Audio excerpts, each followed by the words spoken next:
30 anos de escrita, largas dezenas de publicações, diversos prêmios e condecorações. Assim pode ser traduzida a carreira do autor português Antônio Mota. E não só, muito mais permeia pelas entrelinhas da história.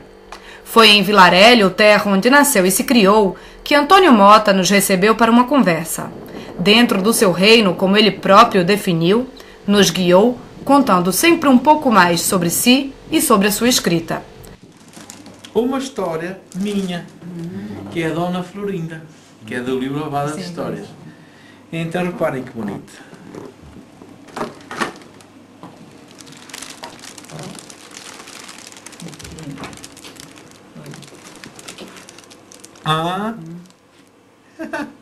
O menino escritor falou da infância e da descoberta da leitura, da carreira e do espanto pelo reconhecimento do seu trabalho. Contou da família e dos seus desejos. Desde muito novo, o Antônio Mota iniciou a sua escrita. O que deu início ou despoletou esse escritor em si? Portanto, eu tinha 7 anos quando entrei pela primeira vez numa biblioteca. A tal biblioteca itinerante. Que é a biblioteca itinerante da Gulbenkian, que parou na estrada e eu entrei e foi assim uma coisa maravilhosa. O cheiro dos livros, aquele mundo encantado, para mim era diferente. E eu acho que foi depois de ter a ligação com os livros, de me apaixonar pelos livros, é que veio a vontade mais tarde de escrever. Eu comecei assim a gostar de escrever com os meus... acho que é como toda a gente, acho, por volta dos 14 anos, pronto, escrever assim aquelas coisas que não nos mandam, porque nós temos muito prazer em escrever, é pegar em palavras, trocar a ordem das palavras, ver como é que elas ficam, tentar fazer difícil, não é? Eu lembro que a primeira texto que eu escrevi, que havia uma palavra que eu gostava muito, que era que eu descobri num livro do Freire Castro, que era a palavra vetusta. Eu achava que era uma coisa vetusta, que era assim uma coisa extraordinária. E esse primeiro contato com os livros, essa primeira paixão, foi estimulado por alguém em casa? De onde é que surgiu esse interesse? Não, em minha Porque casa... o acesso aos livros naquela época na minha casa não havia livros, não é? Não tive ninguém que me orientasse nas leituras, eu tinha uma leitura do que calhava, não é? Ali o que calhava, era o que me parava as mãos, daquilo que gostava, daquilo que não gostava. Mesmo hoje, quando me falam que há leituras que são imprescindíveis, tens que ler isto, leste aquilo, eu não li. E, às vezes sinto muito mal, mas também já não vou até muito ler. Li o que gostei, li. E o que essa leitura por prazer fez por si?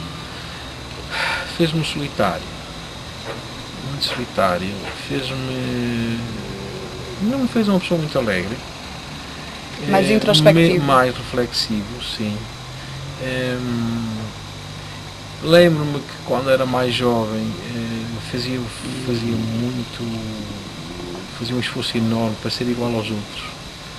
Eu que nunca gostei de jogar futebol, também dizia que sim, que ia jogar para defesa, depois deixava passar as bolas todas.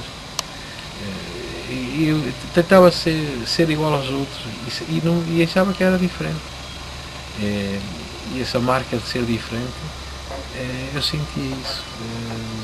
E o que é que nessa fase da infância o encantou tanto que decidiu dedicar a sua escrita aos pequenos? Eu penso que agora, assim, a esta distância toda, acho que ter ligação com as crianças, portanto, como eu fui professor, isso talvez tivesse, de certeza que influenciou bastante. Embora temos que fazer uma diferença muito grande entre ser professor e ser escritor e ser criança e misturar tudo no Cesneiro, não é? Porque o professor é o professor não é o escritor é diferente. Aliás, eu sempre separei isso. Que há um episódio que nunca me esqueço, que já foi há muitos anos. Um dia eu recebia cartas às vezes para ir às escolas, eu sempre podia ir, e os meus alunos tinham na altura muito ciúmes de eu às vezes ter que sair. E eu lembro que um dia recebi uma carta ao escritor Antônio Mota, e eram os meus alunos o remetente era a minha turma, quarto ano, a pedir para eu ir à escola num dia de tarde para falar com eles. E eu respondi-lhes também na mesma por correio, nunca falei disso, e então num dia marquei aquilo para uma sexta-feira à tarde. Na sexta-feira disse, pronto, despedi-me deles, pronto, era o fim do dia das aulas, e fomos todos embora, fizemos todos que íamos embora, eu dei para um bocado, eu volto outra vez para a escola, como mas escritor. Já era eles a chamar-me escritor. Isso é muito bonito, isso é assim uma parte que eu nunca mais esqueço, que é fazer essa diferença. Em criança, eu li um texto na internet que ajudava o pai na construção dos tamancos, e enquanto isso ouvia música clássica. Sim, certo? sim. E que essa memória o internece. Sei que não gosta da palavra inspiração, mas vou ter que usar ela. Esse momento de infância, de certa forma, inspira? Nunca escrevi nada sobre isso. E o meu filho, quando era mais pequeno, dizia, pai, escreve essa história de sapatos de pau. Já tem título, é só um dia escrever. Mas eu não gosto muito de misturar a vidinha, a nossa vida, fazer disso histórias. Eu acho que é diferente. Eu gosto de fazer, inventar, de recriar, imaginar, de forma a que, isso dá-me grande prazer, as pessoas pensem que aquilo é verdadeiro. Mas há um bocado do António Mota em alguns livros? Tem que estar lá, de certeza, mas não está ele, António Mota, não está, que ele foge pelos lados. É impossível, mas de certeza que está lá, mas não está. Eu costumo dizer que é uma espécie de jogo de espelhos, não é? Nós olhamos para o espelho, quem está no espelho, a imagem somos nós, é a imagem, mas só a imagem. E depois aquele espelho bate pronto e fica o caleidoscópio de imagens. É muito difícil explicar isso, mas eu não gosto de contar a minha vida, acho que isso não tem piada nenhuma. Eu gosto de dizer e então inventar qualquer coisa que eu estou-me a rir por dentro, porque nada daquilo é verdade.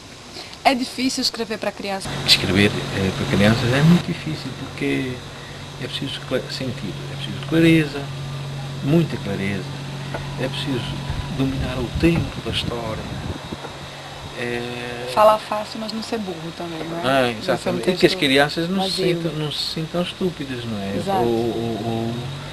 Ou pensar que as crianças são estúpidas, que não percebem, que não viram, que estamos no mundo dos anjos.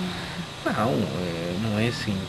Não é assim. Isto é o que eu penso, não é? Isso é o que eu falo. Nas histórias que eu escrevi, e naturalmente as histórias têm vida. E eu costumo dizer que é como uma moeda, que tem as duas coisas, tem o nascimento e tem a morte. Tem histórias que abordam esse tema. Não, naturalmente, sem encomendar. Está a ver? Naturalmente. Na sua escrita está muito presente o reconto dos contos tradicionais. Por quê? Porque eu sempre gostei muito disso. Sempre gostei muito de histórias tradicionais. Quando eu era miúdo, havia um velho, que era o Adrianinho, que era um velho, era mesmo um velho com barbas, que me contava histórias. Contava-me da história um ermita. Para mim fazia uma confusão, que eu não sabia bem o que era o ermita, mas que comia frutos silvestres. Mas o que eram frutos silvestres?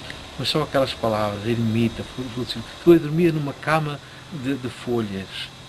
Eu cheguei a fazer essa cama de folhas, a ver se era boa. E esse homem, essa voz que eu pretendo, que eu ouço quando estou a escrever as histórias tradicionais. Olha, e se tiver que morrer, morre. Se tiver, a princesa tiver que sofrer, sofre. Então nas minhas histórias normalmente as mulheres sofrem tanto, sofrem muito. Acaba sempre tudo bem. Tudo bem. Agora passando um bocado para o reconhecimento do público. Que tal ser premiado com Pedro Alecrim? Eu receber um prémio daquele alcance foi realmente uma marca e foi uma espécie de sinal, diz assim, segue o teu caminho, que estamos aqui, há gente que está a seguir-te, e isso deu-me vontade de continuar, mas se não ganhasse o prémio continuava na mesma. Não é o prémio que não são os prémios que nos fazem correr, não é? Porque quem tem uma obra consolidada de escrever todos os dias, porque para mim escrever é uma profissão, é um ofício. Temos que escrever todos os dias, ou devemos escrever todos os dias, porque senão fico mal disposto, ou há qualquer coisa que não funciona. Mas os prémios ajudam, é um conforto. Eu costumo dizer isto: se quiseres escrever bem, tens de fazer 3 coisas. Primeira, ler. Segunda, ler. Terceira, ler.